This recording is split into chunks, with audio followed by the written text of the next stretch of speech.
An elderly black woman goes undercover in luxury jewelry store. The racist manager kicks her out and gets karma the next day.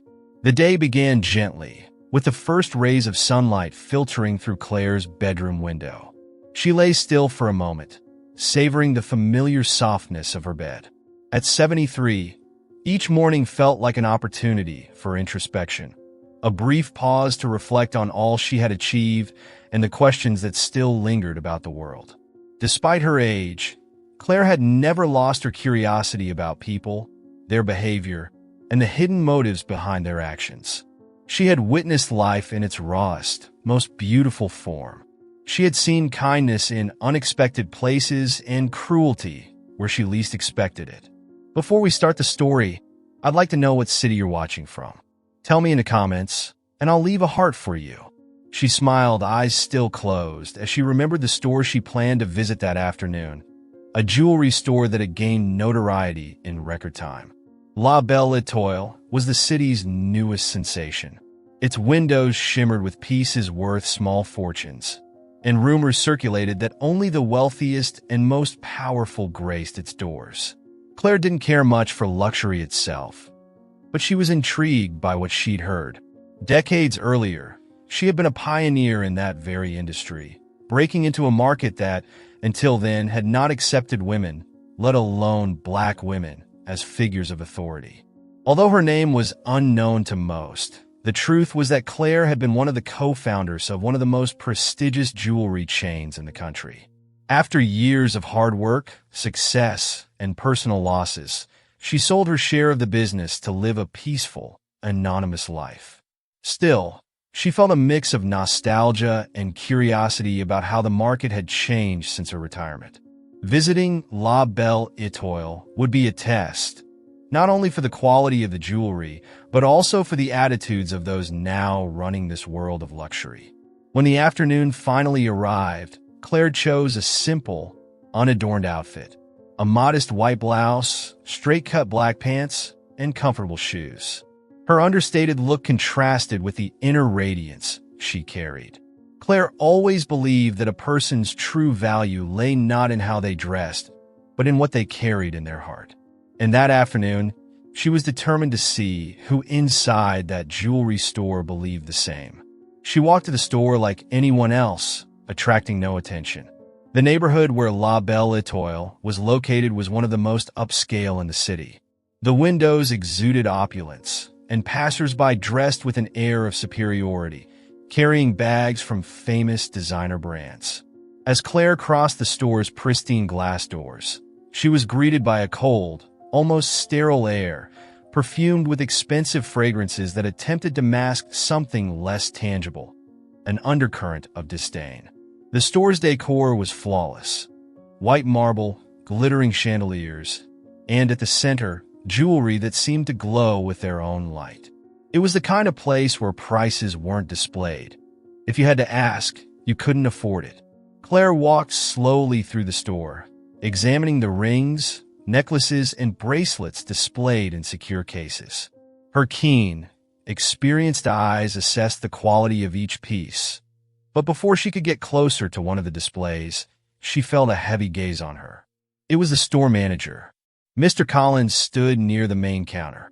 Tall, with perfectly groomed hair, his posture and expression radiated an almost arrogant authority.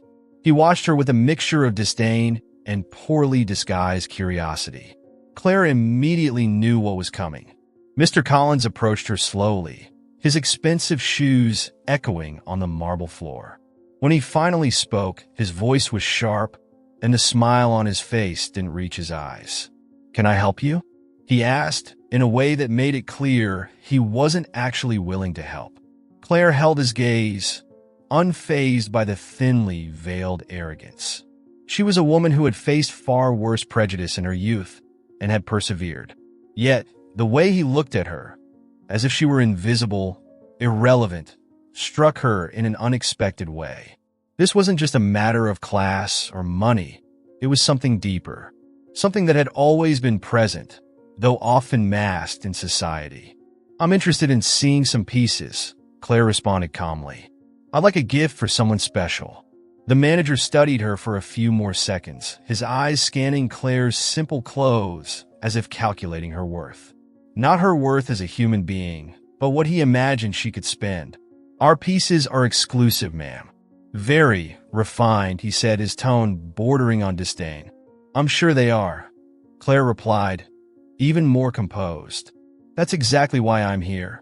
Mr. Collins hesitated for a moment, as if trying to process the calm confidence of this woman. Clearly, he hadn't expected that response. In his mind, Claire was just a curious old lady who had walked into the wrong store. There was no reason for him to waste his time, or the store's time, on her. "Well," he finally said, forcing a cold smile, "perhaps you'd like to take a look at some more affordable pieces. We can take you to another section. I'm sure we have something that will meet your expectations." The rejection in his words was clear, but Claire showed no immediate reaction. She knew exactly what was happening, and yet there was something almost fascinating about how he acted. Mr. Collins truly believed he had the right to treat her that way, as if he were superior. Before she could respond, a young saleswoman appeared, a bit embarrassed, noticing her boss's tone. "Can I help you find something specific, ma'am?" she asked, more polite, though clearly nervous. But Mr. Collins abruptly interrupted. "No," he said, looking directly at Claire. "I think we're too busy for that. I'm sure she can find something to her liking in another store." It was a clear order to leave. Claire looked at him for a long moment, letting the silence weigh between them. Then, with unshakable dignity, she turned to leave. "Be careful with snap judgments," she said as she crossed the store's doors. "Sometimes, what you see on the surface is far from the truth." Mr. Collins simply shook his head, smiling cynically. What he didn't know, however, was that this simple woman was about to turn his world upside down.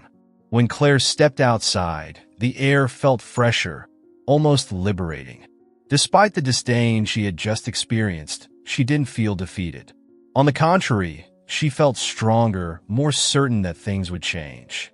Claire had always believed that true power lay in patience, and that day was only the beginning of something much bigger. The walk home was slow, her mind wandering to past events. She remembered her early days in the jewelry world when society couldn't even imagine a black woman leading a luxury empire. Closed doors, suspicious looks, and above all, the cold smiles that masked racism and sexism. But Claire, with her sharp mind and unwavering passion, had built her reputation brick by brick. Now, as an anonymous legend, she could choose her moves with precision.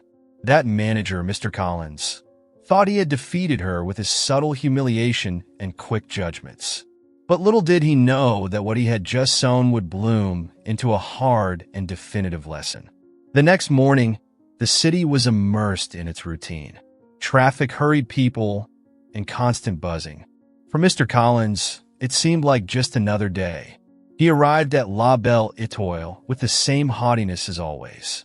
The store, with its shining windows and sophisticated clients, was his fortress of luxury. He moved through the showroom confidently, greeting wealthy clients and ignoring those he deemed unworthy of his attention. However, something was off. As soon as he entered, Mr. Collins noticed a restlessness among the staff. The young saleswoman he had interrupted the previous day was on the phone, speaking with a mixture of nervousness and surprise. She glanced in his direction hesitantly, prompting him to approach with a frown. "What's going on?" he asked, his voice controlled but curious. The saleswoman, trembling slightly, placed her hand over the receiver. "It's the PR coordinator for tonight's charity event, sir. It seems that something important has changed. They want to speak directly with the manager." Mr. Collins reached for the phone, now intrigued. There were rumors that several celebrities and magnates would be attending the charity luxury jewelry event, and he was already eager to showcase La Belle Étoile's exclusive pieces. If there was one thing that could guarantee his success, it was the presence of powerful people willing to spend fortunes in one night. What he didn't know, however, was that what awaited him was far from the triumph he envisioned. "Mr. Collins speaking. How can I help you?" he said, putting on a professional mask. The voice on the other end was sharp, with a formality he didn't recognize as usual. "Mr. Collins, this is Sarah Willis, the coordinator of the charity event. We're calling to confirm your store's participation, but there has been a significant update." The pause she made seemed to last an eternity. "The event's host, Claire Montgomery, has requested an urgent meeting with you before the event. She wishes to discuss the display of your jewelry." Mr. Collins froze. The name, Claire Montgomery, wasn't unfamiliar to him. He vaguely knew she had been a major figure in the jewelry world years ago, but to him, it was a distant memory, something he didn't pay much attention to. The luxury jewelry world had changed, and he believed old names like hers no longer mattered. However, there was something in the coordinator's tone that sparked a sense of unease in his chest.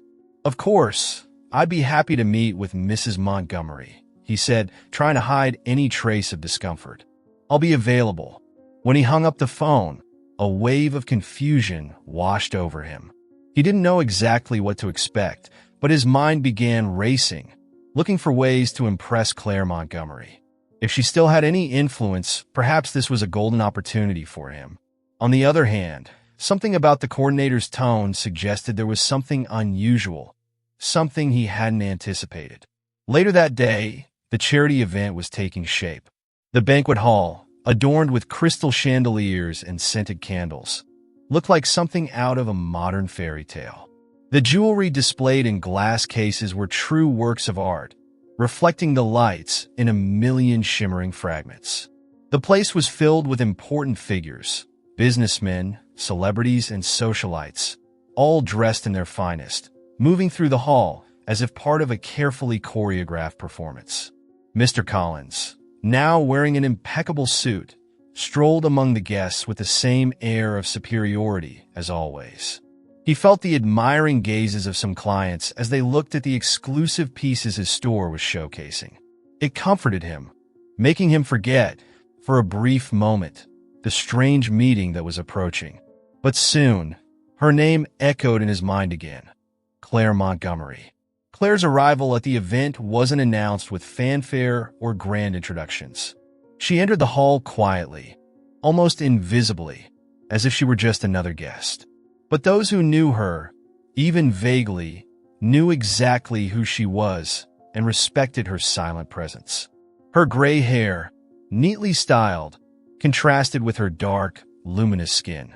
She wore a navy satin dress, elegant in its simplicity. Her jewelry was discreet, but anyone with a trained eye could tell they were unique pieces, probably designed by herself during the golden years of her career. When Claire walked over to the display, table 4, La Belle Étoile, her eyes met Mr. Collins. For a moment, he couldn't hide his surprise. The woman he had dismissed the previous day was now standing in front of him, and suddenly everything made sense. The event's host, the influential woman he needed to impress, was the same person he had treated as insignificant. The tension in the air became palpable. Mr. Collins quickly tried to compose himself, extending his hand to greet her. "Mrs. Montgomery, it's an honor to have you here." His voice was polite, but there was a trace of nervousness. Claire looked at his outstretched hand for a second longer than necessary before shaking it firmly. The smile on her face was calm, but her eyes, cold and sharp, made it clear she hadn't forgotten. "It's good to see you again, Mr. Collins," she said, her voice as smooth as a sharp blade. "We have a lot to talk about." Mr. Collins felt a chill run down his spine. He knew, at that moment, that the conversation that followed wouldn't be just about jewelry. The lights reflected off the jewelry cases, turning the banquet hall into a spectacle of opulence. Every gemstone seemed to pulse under the brightness, as if it had a life of its own. But at that moment, the brightest glow came from something invisible, the tension between Claire and Mr. Collins. He still couldn't fully process what was happening. The woman he had underestimated the day before, judging her solely by the simplicity of her clothes and the color of her skin, was now standing in front of him, an imposing presence in a world he thought he controlled. Claire didn't need to raise her voice or flaunt her wealth to be the most powerful person in that room. Her elegance and the mystery surrounding her made everyone around feel small, including Collins. "Can we talk in a more private place?" Claire asked, without taking her eyes off him. Her voice was firm but polite. There was no need to raise her tone. She already knew she had control of the situation. Collins nodded with a forced smile, trying to hide the discomfort growing in his chest. He led her to a conference room at the back, away from prying eyes. The door closed behind them, muffling the sounds of laughter and conversation from the hall. The silence that followed in the private room was almost deafening. Collins was used to controlling situations with his sharp words and calculated authority, but with Claire, it was different. There was a wisdom in her gaze, a lived history that he couldn't decipher. He felt vulnerable, exposed. The mask of confidence he wore so often seemed to crumble, piece by piece. "Sit down, Mr. Collins," Claire said, pointing to the chair in front of her, as if she were the one in control of the meeting. He hesitated but obeyed. She remained standing for a few moments, watching him as if weighing the value of his soul. There was no rush in her movements, nor explicit anger. It was as if she had decided to let him realize the magnitude of the mistake he had made on his own. "I remember you very well," she began, calmly, but with a touch of irony. "Yesterday, you rushed to judge me before I even opened my mouth. Why do you think you did that?" Collins, who was trying to maintain his composure, looked away for a moment, as if her words hit him in a visceral way. He knew why. He knew it all too well. But admitting it out loud was something he had never done, not even to himself. I'm sorry for any misunderstanding, Mrs. Montgomery. I was just doing my job," he said, trying to find an explanation that sounded convincing even to himself. "You know how it is, customers don't expect that." He stopped, stumbling over his words, knowing he was sinking deeper. Claire raised an eyebrow, an almost imperceptible smile forming on her lips. She had heard excuses like that all her life. She knew that racism was rarely explicit. It came disguised as concern, with good intentions, with care for what would be appropriate for certain types of customers. But Claire, who had built her legacy facing these same prejudices, was more than prepared to dismantle those fragile excuses. "Mr. Collins," she continued unhurried, "when you kicked me out of the store yesterday based on my appearance, I knew it wasn't the first time you treated someone that way. You weren't just judging me. You were judging everything I represent. And that's why we're here today." Collins took a deep breath, the sweat beginning to form on his forehead.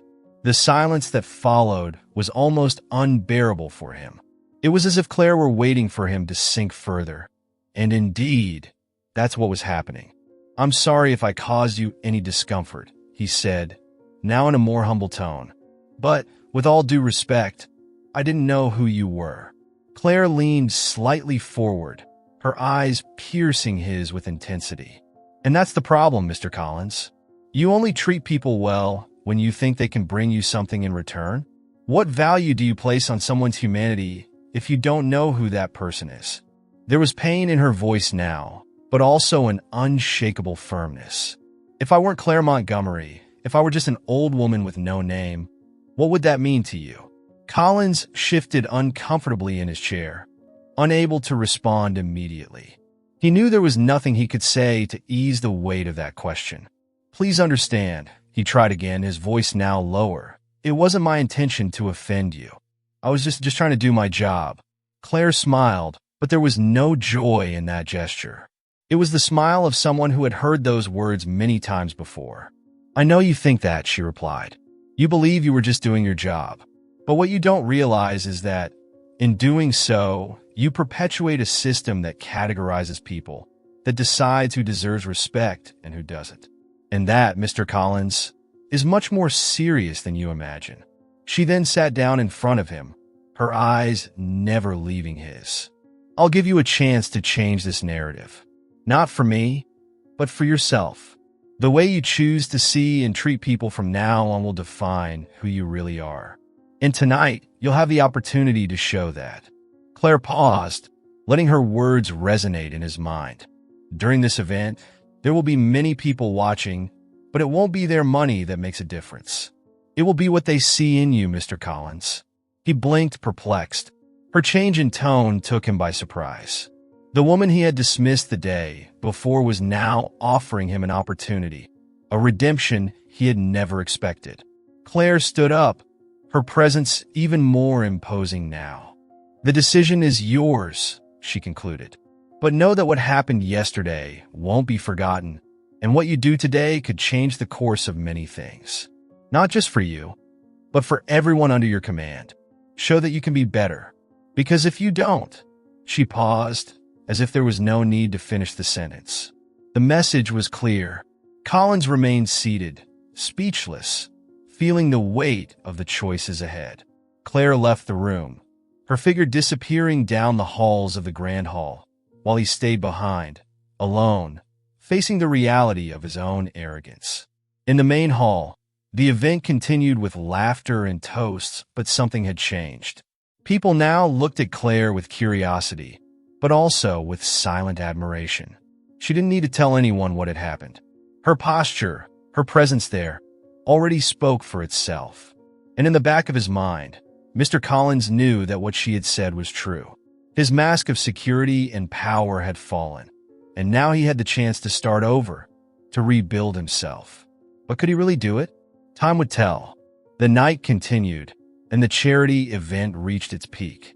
The hall was packed with influential figures, whispered conversations about million-dollar deals, and toasts accompanied by the clinking of crystal glasses.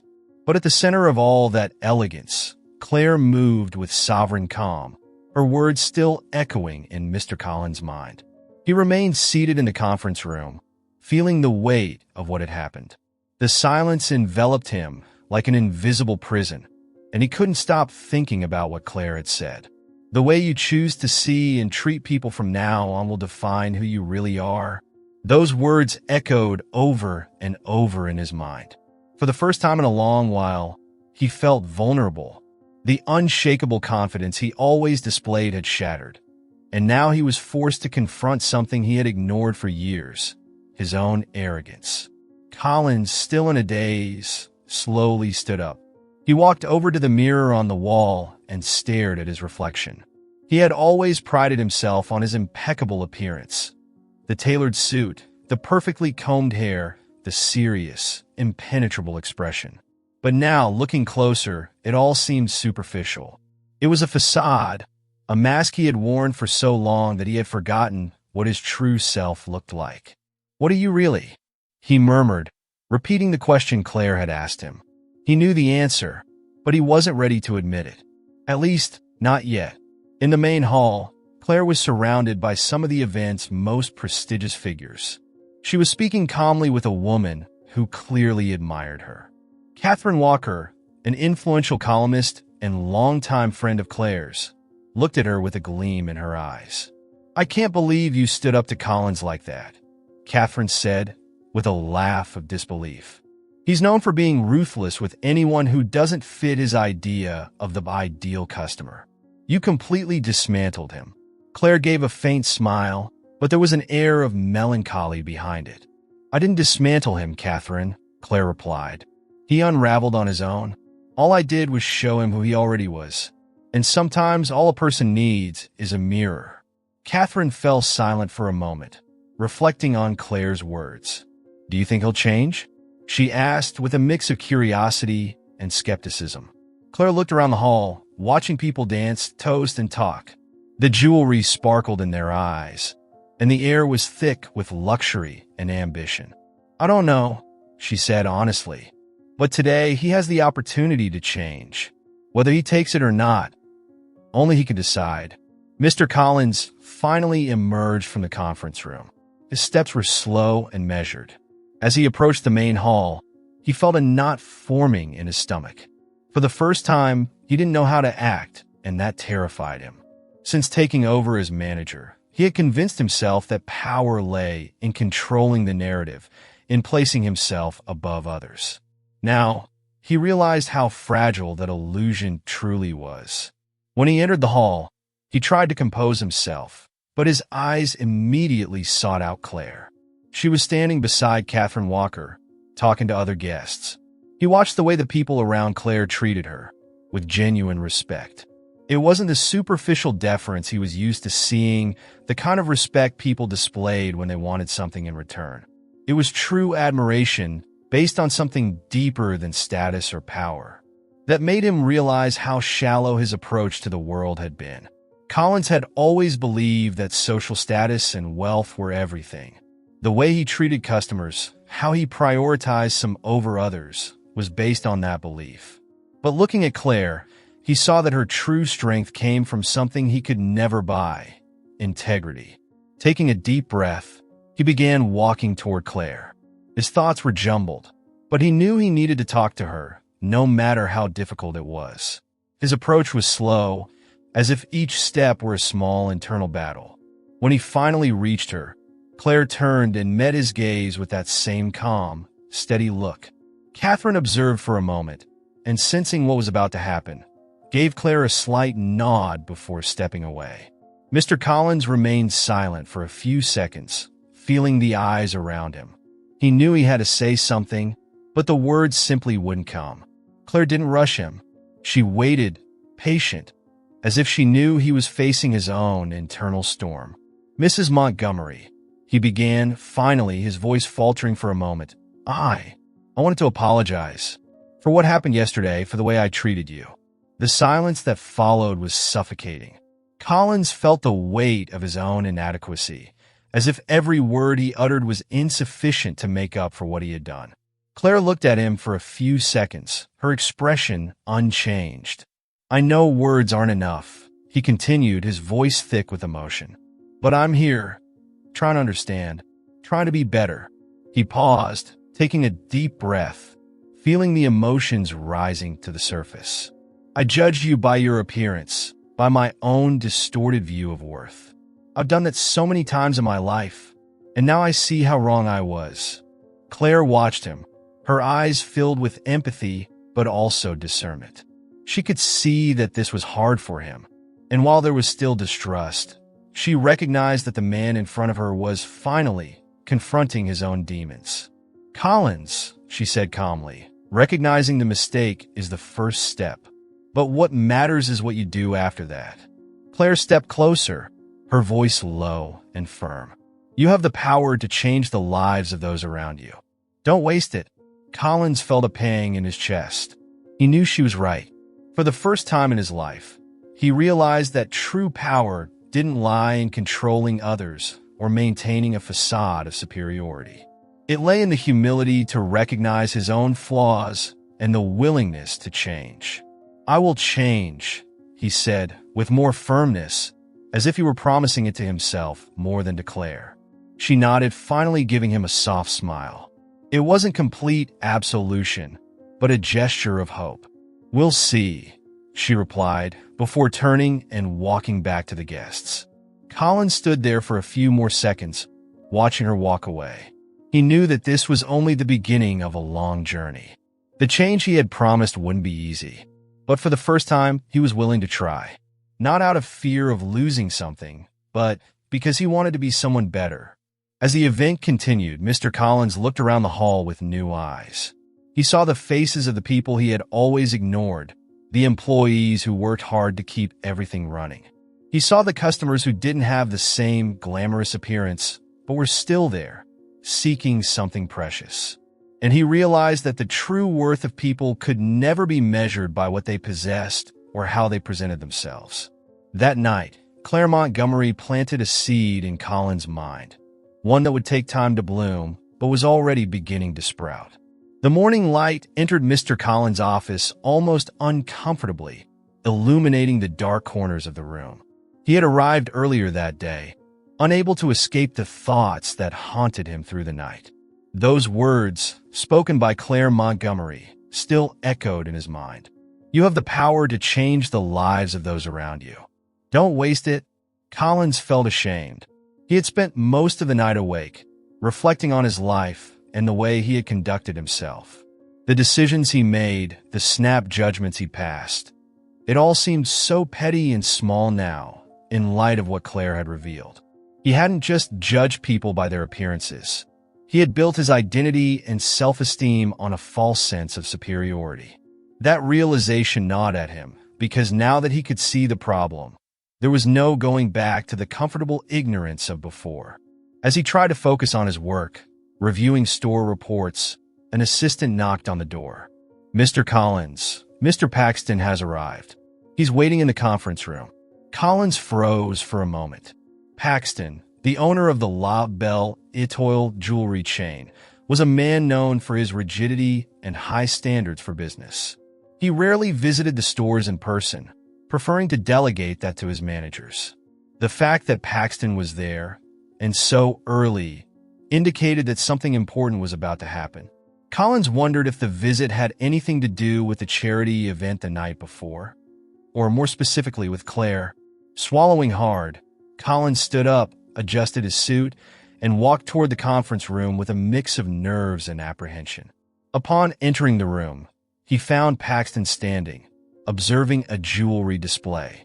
The man with gray hair was always impeccably dressed, but there was a calculated coldness in his eyes, as if he weighed every word and action before making any move. "Mr. Paxton, good morning," Collins greeted, trying to sound confident.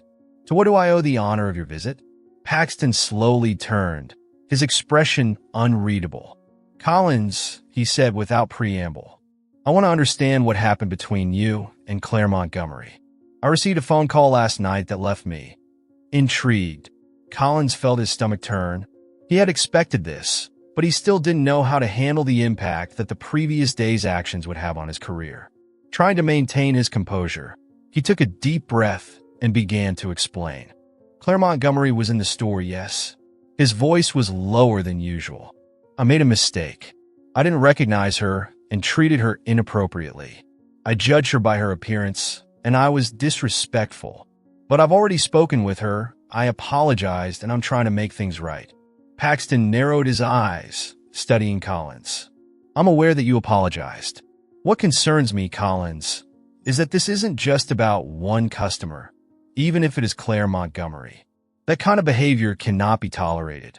His voice was firm, almost cutting. "Claire told me that you'll have the chance to change, and I admit I'm curious to see if that's true." Collins felt the weight of those words. He knew that his position as store manager could be at risk. But more than that, he felt that his own dignity as a human being was being questioned. Paxton wasn't just his boss. At that moment, he was the judge of his conscience. "I understand, sir," Collins responded sincerely, "and I'm determined to change. From now on, every customer, every person who walks through these doors will be treated with the respect they deserve. I've realized I was wrong, and I don't intend to repeat the same mistakes." Paxton didn't respond immediately. He observed Collins for a few more seconds, as if measuring his words. Finally, he gave a brief nod. "I hope so, Collins, because if this happens again, there won't be a second chance. Claire has my trust, and I'll trust her judgment. But now, it's up to you to prove that you can change." Collins nodded, relieved that Paxton had given him this opportunity. The silence between them was interrupted by the sound of the store's doorbell, and both men turned toward the entrance. A young black man had just entered the jewelry store. He wore simple but neat clothes, and his eyes sparkled with a mix of anxiety and hope. Collins felt a sudden chill run down his spine. In the past, he would have automatically made a snap judgment about that young man. The fact that he wasn't wearing an expensive suit or appeared to be there for no reason would have been enough for Collins to ignore him, or worse, to treat him rudely. But at that moment, Claire's voice echoed in his mind. "You have the power to change." Collins knew he was being tested, and he knew he had the choice to follow the same path he had walked for years, or take a step toward change. He approached the young man with a genuine smile on his face. "Good morning," Collins said, with a warmth he rarely offered to anyone who didn't look like a wealthy customer. "How can I help you?" The young man looked at him in surprise, clearly not expecting such a warm reception. "Oh yes, thank you. My name is Jamal," he said, a little nervous. I'm looking for a job. I heard you had an open position and decided to give it a shot." Collins felt his heart race. For a moment, He felt the old impulse to evaluate Jamal with the critical eye he always used. But he fought against that reflex. He wouldn't be that man. Not anymore. Of course, Jamal, Collins said warmly. Let's talk. I'll show you the opportunities we have here. Collins led Jamal to a more private corner of the store, where they discussed the job opening. Jamal explained that he had experience in sales and customer service, and that he loved the jewelry industry, even though he was just starting to explore that world. He explained that he was looking for an opportunity to grow, to learn, and to establish himself. As they talked, Collins began to realize something. He saw in Jamal a reflection of the people he had ignored so many times in the past. Young, full of ambition, but constantly running into closed doors simply because they didn't fit the image that he and others demanded.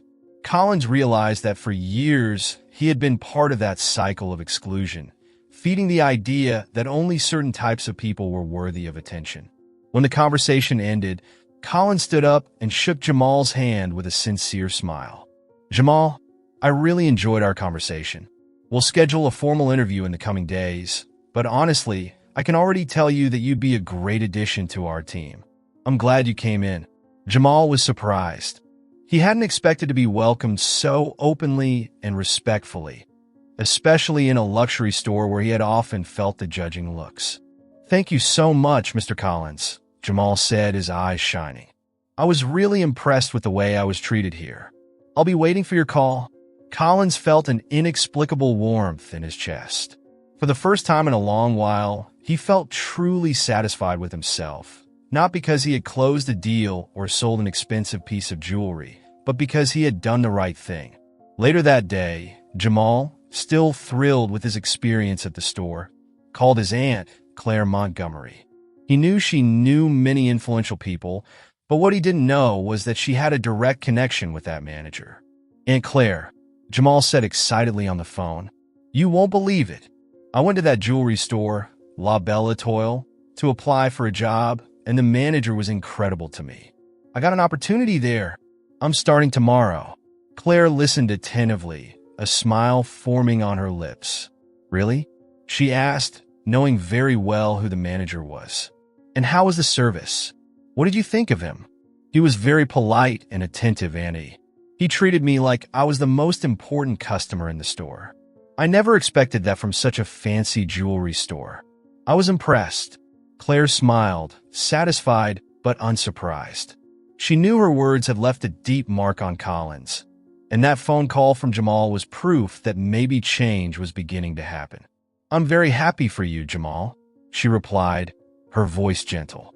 Sometimes, people need a little push to see things differently. Let's see where this takes you. As she hung up the phone, Claire looked out the window, feeling a quiet peace. She knew that the road to true change was long, but every step mattered. Days passed quickly, and Mr. Collins felt that his routine at La Belle Etoile would never be the same. Claire Montgomery's words had penetrated deeply, changing the way he saw himself, his customers, and the world around him. And now, with Jamal working at the store, Collins was constantly reminded of the impact of his actions, for better or worse. But more than anything else, he understood that personal transformation was an ongoing process, and he was willing to commit to this new way of living and leading. A few days later, Claire visited the store again. The atmosphere changed immediately. Collins felt a knot in his stomach when he saw her, but it wasn't fear. It was something deeper, a mix of respect and gratitude. He knew that if it weren't for her, he would still be trapped in the same cycle of arrogance and insensitivity, without even realizing how empty his life had become. Claire walked over to the counter, where Jamal, her nephew, now worked with confidence. He greeted her with a bright smile, proud of his new position, while Collins watched from a distance, absorbing the scene. There before him stood the woman who had challenged him to be better, and the young man who represented a future of opportunity and possibility, something he had refused to see for so long. Mr. Collins, Claire said, her voice firm yet calm, I came to see how things are going. Collins swallowed hard. He was no longer the nervous man who had apologized days ago, but he knew this was a conversation that meant much more than just words. "Things are changing," he said sincerely. "And for that, I owe you." He paused, emotions starting to overflow. "Jamal has taught me as much as you have, Claire. He's brought new energy to this store, and he's shown me how respect can transform an environment. The way I treat him, the way I treat everyone now.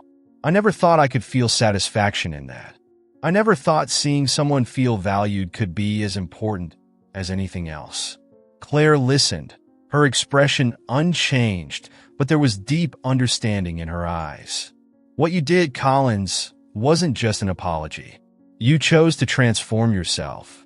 And that choice changes lives, not just yours, but everyone around you."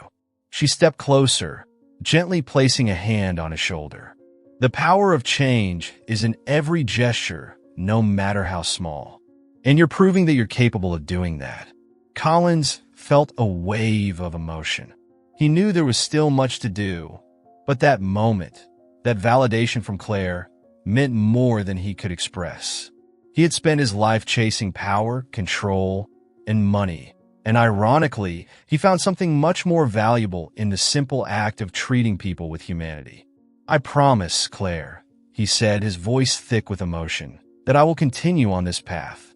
You showed me that it's not about what we sell, but how we treat people. And I'll never forget that." Claire smiled, now with a soft glow in her eyes. "You took the first step. Change isn't a destination, it's a journey." She looked over at Jamal, who was watching them closely. "And I'm sure you'll continue to learn, just as we learn from each other." Jamal approached, feeling the weight of the conversation. He knew that his experience working at the store was only the beginning of something much larger, both for him and for Collins. The opportunity he had been given wasn't just professional. It was proof that doors, when opened with heart, could transform entire lives. "I'm proud to work here," Jamal said, his voice strong. "And I know that together, we can build something better. For everyone." The atmosphere in the store felt different in that moment. It was as if the impersonal coldness that had once dominated it had been replaced by something warmer, more genuine. The jewelry store, once a symbol of exclusion and elitism, was slowly transforming into a space where everyone who entered felt valued, regardless of their appearance or financial status. Claire was preparing to leave, but before she did, she turned to Collins one last time. "Remember, Collins, what defines a person isn't what they do once, but what they choose to do every day. Keep making the right choice." Collins nodded, knowing that this was his mission from then on, not just as a manager, but as a human being. As Claire left the store, Collins felt a peace he had never experienced before. He was no longer just managing a jewelry store. He was taking care of people, and that made him, for the first time, feel the true value of his position. If you made it to the end of this story, know that it's more than just a tale about prejudice and redemption. It's a reminder that our choices, even the small ones, have the power to change the world around us. Collins had to be confronted with his own shortcomings to understand that the true worth of people isn't in what they possess or how they appear, but in what they carry inside. And you, who watched this far, are part of that message. Just like Claire, Collins, and Jamal, we all have the power to change others' lives through our daily actions. So, I'd like to know, where are you watching this video from? From what city or place are you connecting with this important message? Write to me, and let's see together how far this message of respect, empathy, and transformation can go. I look forward to hearing where you're watching from. See you in the next video.